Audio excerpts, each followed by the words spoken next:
No vídeo de hoje eu vou falar do instrumento ETDAH2. Essa é uma escala para contexto escolar, ou seja, é uma escala que quem vai responder são os professores da criança ou do adolescente que você está avaliando.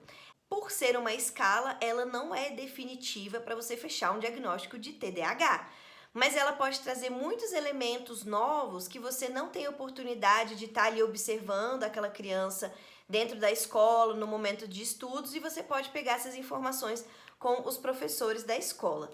É interessante, o manual sugere também que você consiga pelo menos o professor de matemática e o de português, que ambos respondam, porque são os professores que têm maior contato com as crianças ao longo do ano letivo. Mas isso não impede de você pedir para outros professores também responderem. Mas, por exemplo, o professor de educação física, ele vai ter um tempo limitado, ele vê a criança em determinado tipo de atividade, ele vai poder responder algumas coisas que outros professores não percebem. Ele pode dar informações, por exemplo, sobre a psicomotricidade dessa criança, mas o aprendizado teórico em sala de aula, ele já vai ter um pouco mais de dificuldade. Então, quanto maior a quantidade de informações e maior a quantidade de fonte, melhor. Mas isso também vai depender da disponibilidade do professor, da disponibilidade da escola, de como você pode fazer esse vínculo com eles.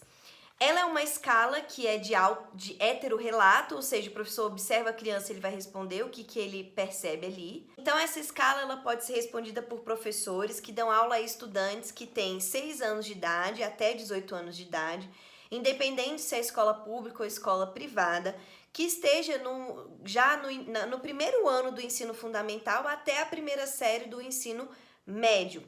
E o objetivo, então, desse instrumento é ver a manifestação dos sintomas de TDAH no contexto escolar, tendo o professor como fonte. Então, vai avaliar o prejuízo em relação à atenção, à hiperatividade e impulsividade, ao funcionamento acadêmico, ou seja, como que é esse desempenho escolar dessa criança? Será que ela tem alguma dificuldade de habilidade escolar?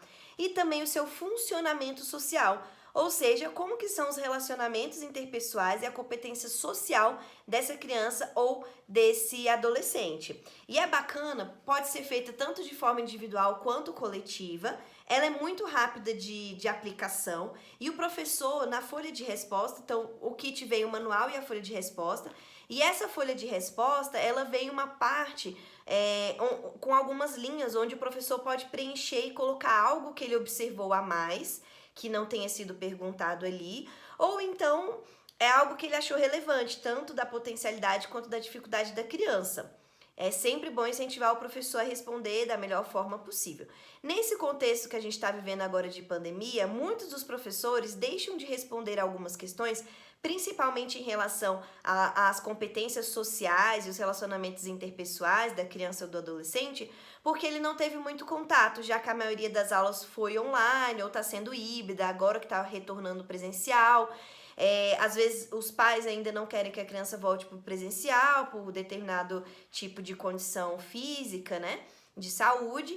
Então alguns professores acabam não respondendo ou não tendo condições de responder algumas dessas perguntas. Então sempre leve em consideração também o contexto em que está sendo aplicado esse instrumento, o contexto em que essa criança está inserida, as condições que ela tem ali. Sempre tenha em mente, aqui a gente vai levantar algumas hipóteses, sintomatologias presentes no transtorno de déficit de atenção e hiperatividade, mas lembrando, por exemplo, que alguma dificuldade social pode vir por outras condições, assim como também desatenção pode vir por outras condições que não necessariamente o TDAH. Então eu uso como uma escala de auxílio diagnóstico e é assim que eu coloco nos meus laudos. Ela não é definitiva, ela vai ser mais um instrumento para compor a minha bateria de testes psicológicos.